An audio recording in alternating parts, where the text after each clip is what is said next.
Something just happened in the NFL that no one saw coming, and if you even blinked, you probably missed it.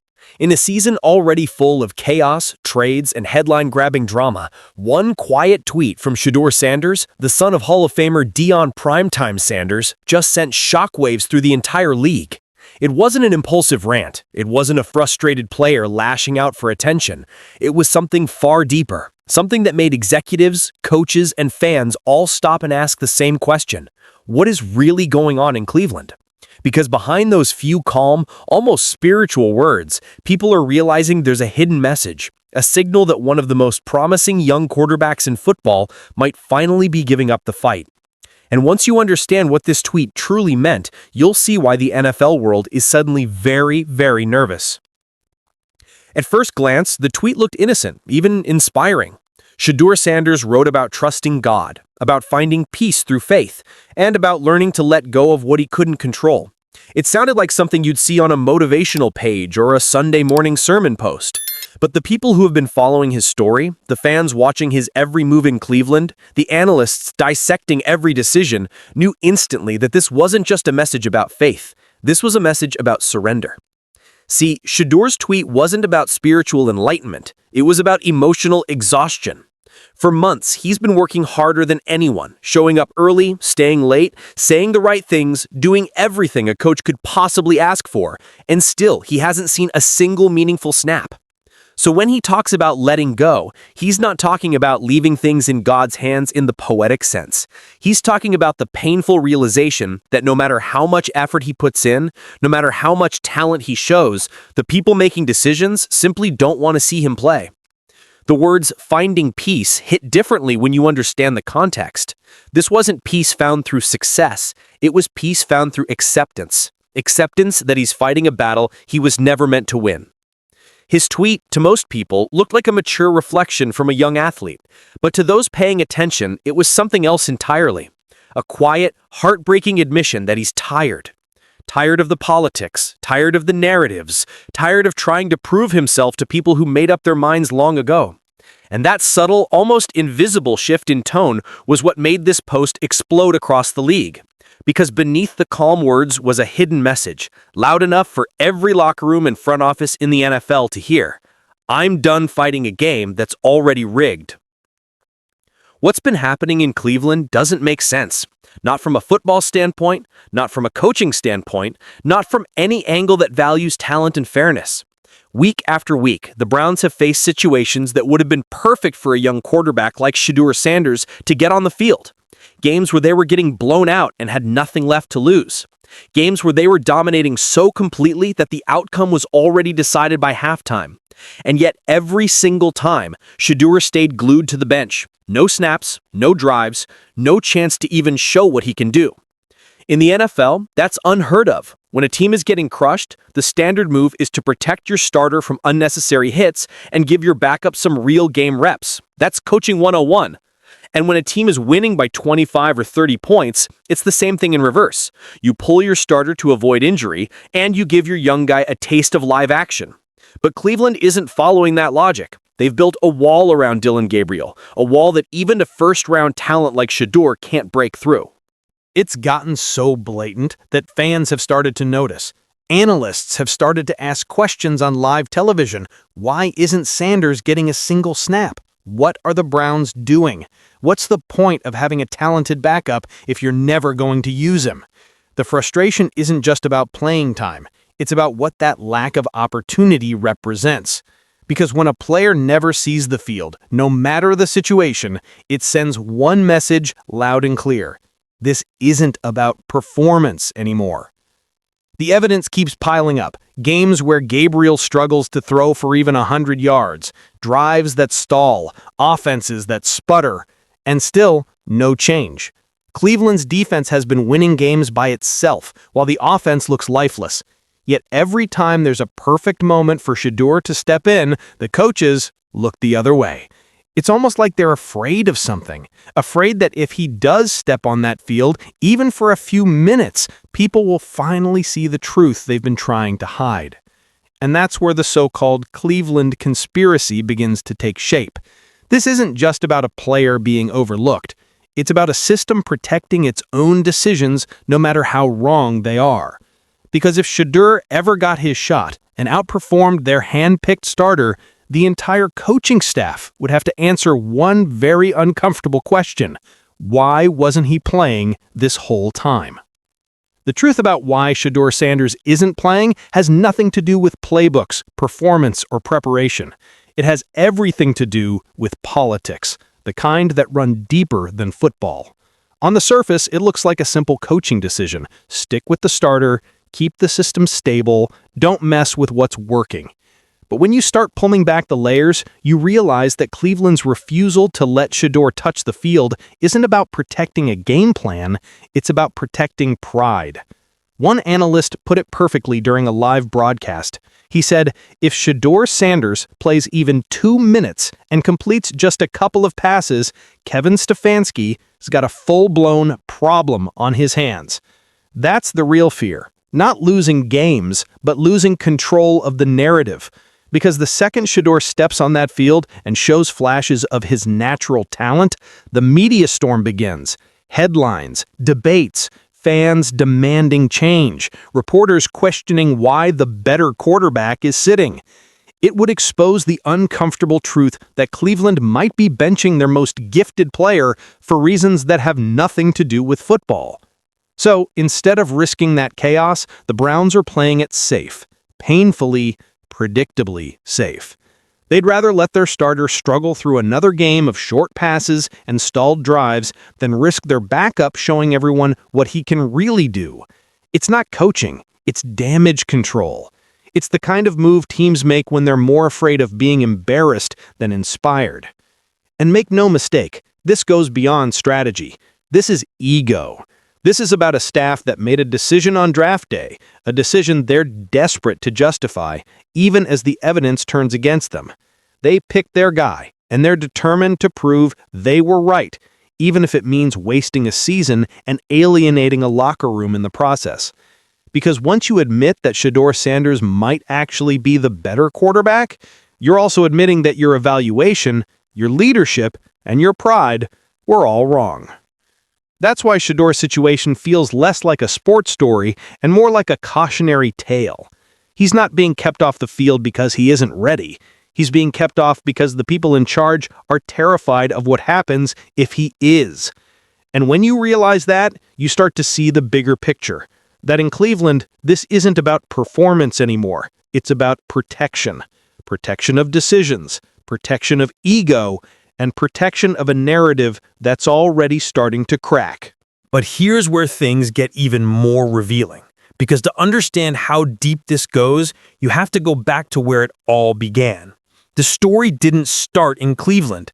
It started months earlier, long before Shedeur ever wore a Browns jersey, on one night that should have changed his life forever. NFL Draft Day. Draft Day was supposed to be the moment Shedeur Sanders' life changed forever. The day his name echoed through the arena as one of the top picks in the first round. The day his years of dedication, discipline, and pressure finally paid off. Scouts had praised him for months. Analysts called him one of the most NFL-ready quarterbacks of his generation. His college film spoke for itself. Precise mechanics, poise under pressure, elite decision-making, and a calm confidence that separated him from nearly everyone in his class. Everything pointed to Shedeur being one of the first names called. But then, something strange happened. As draft night unfolded, the room began to shift. Whispers started circulating through front offices, the kind of whispers that have nothing to do with ability or tape. Suddenly, talk of character concerns began surfacing out of nowhere. Teams that had been vocal about their interest quietly pulled back. His projected top 15 status slipped to top 30, then to second round, then third. By the time day 2 ended, people were stunned. How could a player this polished, this professional, and this talented still be on the board? The answer, it turns out, had little to do with football and everything to do with a last name, Sanders. Not Shedeur's skills, not his attitude, not his work ethic. his last name. The same name that carries the legacy of Deion Primetime Sanders, a Hall of Famer, a cultural icon, and one of the most outspoken figures in modern sports. Suddenly, executives were concerned about distractions. They wondered if Deion would be too involved, if the spotlight would be too bright, if media attention would follow his son everywhere he went. In short, they were scared, not of Shedeur failing, but of him succeeding too loudly. And that's where the so-called character issues began. The irony is painful. Shedeur had never been in trouble off the field, never had locker room problems, never disrespected a coach or teammate. But his father's personality, his success, his swagger, his presence became his burden. The league that celebrates confidence, individuality, and charisma suddenly treated those same traits as red flags when they came from the Sanders family. So the slide began. One team after another passed, not because of what they saw on tape, but because of what they imagined would come with him. By the time Cleveland called his name in the 5th round, it didn't feel like a celebration. It felt like a rescue. A player once predicted to go top 20 overall had been reduced to a late round maybe. And while fans told themselves that this might be a blessing in disguise, that he'd have time to learn and grow quietly, the truth was far darker. Cleveland didn't draft him to develop him. They drafted him to contain him, to keep the noise, the legacy, and the story of Shedeur Sanders under control. But that control came with a cost, because when you look back at how fast his stock fell and how little sense it made, you realize there had to be something else at play, something deeper than just nerves about a famous last name. And that trail leads straight to one moment before the draft that almost no one is talking about.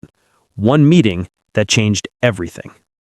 Draft day was supposed to be the moment Shedeur Sanders' life changed forever. The day his name echoed through the arena as one of the top picks in the 1st round. The day his years of dedication, discipline, and pressure finally paid off. Scouts had praised him for months. Precise mechanics, poise under pressure, elite decision-making, and a calm confidence that separated him from nearly everyone in his class. Everything pointed to Shedeur being one of the first names called. But then, something strange happened. As draft night unfolded, the room began to shift. Whispers started circulating through front offices, the kind of whispers that have nothing to do with ability or tape. Suddenly, talk of character concerns began surfacing out of nowhere. Teams that had been vocal about their interest quietly pulled back. His projected top 15 status slipped to top 30, then to 2nd round, then 3rd. By the time day 2 ended, people were stunned.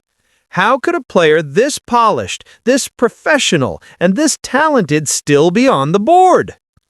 The answer, it turns out, had little to do with football and everything to do with a last name: Sanders. Not Shedeur's skills, not his attitude, not his work ethic. His last name. The same name that carries the legacy of Deion Primetime Sanders, a Hall of Famer, a cultural icon, and one of the most outspoken figures in modern sports. Suddenly, executives were concerned about distractions. They wondered if Deion would be too involved, if the spotlight would be too bright, if media attention would follow his son everywhere he went. In short, they were scared. Not of Shedeur failing, but of him succeeding too loudly. And that's where the so-called character issues began. The irony is painful. Shedeur had never been in trouble off the field, never had locker room problems, never disrespected a coach or teammate. But his father's personality, his success, his swagger, his presence became his burden. The league that celebrates confidence, individuality, and charisma suddenly treated those same traits as red flags when they came from the Sanders family. So the slide began. One team after another passed, not because of what they saw on tape, but because of what they imagined would come with him. By the time Cleveland called his name in the 5th round, it didn't feel like a celebration. It felt like a rescue. A player once predicted to go top 20 overall had been reduced to a late round maybe. And while fans told themselves that this might be a blessing in disguise, that he'd have time to learn and grow quietly, the truth was far darker. Cleveland didn't draft him to develop him. They drafted him to contain him, to keep the noise, the legacy, and the story of Shedeur Sanders under control. But that control came with a cost, because when you look back at how fast his stock fell and how little sense it made, you realize there had to be something else at play, something deeper than just nerves about a famous last name. And that trail leads straight to one moment before the draft that almost no one is talking about. One meeting that changed everything. The double standards surrounding Shedeur Sanders are impossible to ignore. They're baked into the way the league, the media, and even fans interpret his every move. When other young quarterbacks show confidence, it's celebrated as swagger. When they speak their minds, it's praised as leadership. When they struggle, the headlines soften the blow. Rookie growing pains, developing under pressure, learning the system. But when Shedeur Sanders so much as hints at self-belief, the reaction flips completely. The same qualities that make others competitive suddenly make him arrogant. The same confidence that earns others applause becomes for him a character flaw. It's a script that's played out over and over this season. Earlier in the year, when Shedeur said he believed he could start on some NFL teams if given the chance, the media pounced. They framed it as ego, as entitlement, as a player not knowing his place. But ask yourself, was he wrong? Look around the league. Look at teams where the quarterback play has been disastrous, where backups Are thrown in just to survive, where entire fan bases are begging for change. Is it really that outlandish for a player with his college pedigree and work ethic to think he could compete? If any other young quarterback, especially a first-round pick, had said the same thing, it would have been spun as confidence and ambition. But for Shedeur, it was labeled defiance. And the narrative doesn't stop there. When a star quarterback born into a football family, say an Eli Manning or a Patrick Mahomes, benefits from that lineage, it's viewed as legacy, tradition, greatness running in the bloodline. But when the Sanders name enters the equation, it suddenly becomes a distraction. The same spotlight that's praised for others is weaponized against him. The NFL loves stories about sons carrying on the family legacy, just not this one. Not when the father is Deion Sanders, loud, unapologetic, and unafraid to challenge the system. The hypocrisy is staggering, because the truth is, Shedeur has done everything right. He's stayed professional. He's never lashed out publicly, never thrown teammates under the bus, never demanded a trade. Even that viral tweet that shook the football world wasn't a tantrum. It was a moment of quiet reflection, of maturity, of perspective. But in a world that's already decided who he is before he opens his mouth, even humility gets twisted into something else. And this isn't just a media problem, it's a cultural one. It's about control. The NFL has always rewarded those who fit the mold, humble enough to be compliant, confident enough to entertain, but never bold enough to challenge the narrative.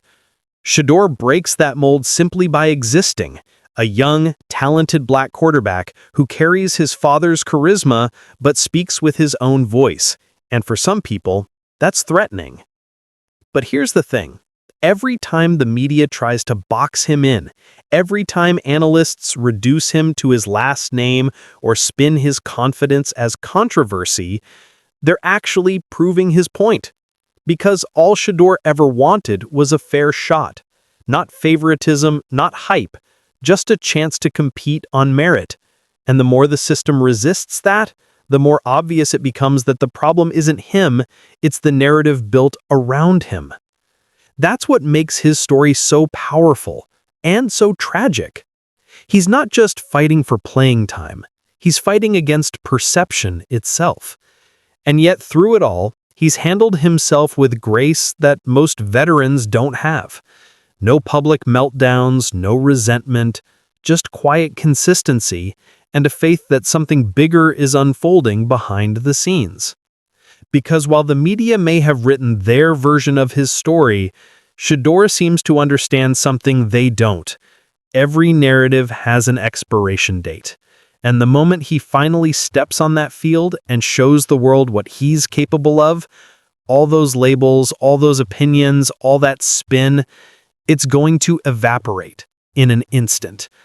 And that brings us right back to where it all started. That single tweet that set the internet ablaze. Because now, when you read it again with everything you know behind it, the silence, the politics, the endless waiting, it reads completely differently. What once seemed like surrender wasn't defeat at all. It was acceptance. The kind that comes when you fought every battle, done everything right, and finally realized that peace isn't about winning. It's about letting go of what's beyond your control. Deion Sanders wasn't giving up on his dream. He was giving up on the illusion that he could force people to see what's been obvious all along. He's trained harder than anyone, studied deeper, stayed Quieter, and remained patient in a system that seems determined to hold him back. That tweet wasn't a white flag. It was a declaration that his worth isn't defined by whether a coaching staff chooses to recognize it. It was him saying, "I've done my part. The rest isn't up to me." And there's something powerful about that, because when an athlete reaches that point, the moment they stop chasing validation and start trusting timing, that's when real growth begins. You could see it in his body language the next few games. Calmer, more focused, less emotional on the sidelines. He wasn't sulking anymore. He was studying, waiting, preparing for a door that might not open in Cleveland, but will open somewhere else. It's easy to mistake peace for weakness in a league that glorifies aggression, but make no mistake, this kind of composure is its own form of strength. Shedeur isn't retreating, he's reloading. He's understanding that some battles are meant to build patience, not pride. Because when his moment finally comes, and it will come, he won't need to prove anyone wrong. His game will speak for itself. That's what makes his story so much bigger than football. It's about every person who's ever done everything right and still been overlooked. It's about learning that silence doesn't mean submission. Sometimes it's strategy. Sometimes the most dangerous person in the room is the one who stopped fighting to be seen and started preparing to be undeniable. So when Shedeur tweeted about trusting God and finding peace, it wasn't the end of his story.